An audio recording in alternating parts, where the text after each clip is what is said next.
I don't think Obama should have lied to people. It was a lie, wasn't it? I mean, well, let's hold on. First of all, insurance companies are always dropping people from their plans. This went on before Obamacare, went on after Obamacare. We're losing a lot of perspective here. But yeah, he probably should have not been so blatant about saying you ironclad guarantee.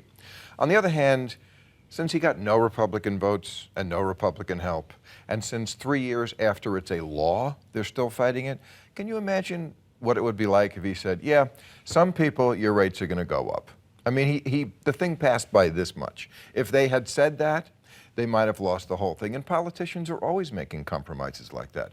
For crying out loud, they made a compromise on slavery. But when I see the President of the United States... when this country began. Right. But when I see the President of the United States repeatedly, including at the State of the Union, assuring the American people, look, you want to keep your doctor, you want to keep your plan, you will. And he said it again and again and again.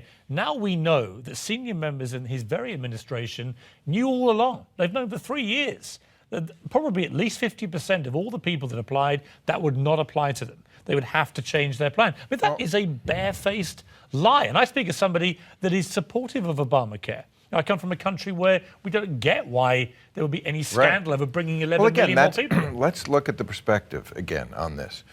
Why did we do this? Why did Obama, a lot of people when he got into office said he made a big mistake. He should have went after the economy first. No, this is the economy. We went after this for a couple of reasons. One, upwards of 50,000 people in this country were dying every year, needlessly, dying because they didn't have health coverage. If that many people died from terrorism, we'd probably be using nukes on some country. The other reason was it was bankrupting this country. We couldn't go on the way we were going to go. We had to do something. What is the Republican alternative?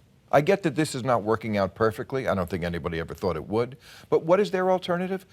Basically the status quo. If you're poor, go to the emergency room, walk it off.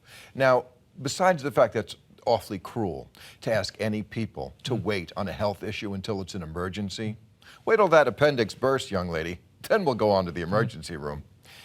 It's just counterproductive. And for the people who are always about the takers, this is a massive hidden tax. You may not have never been to an emergency room, but you pay every time people go.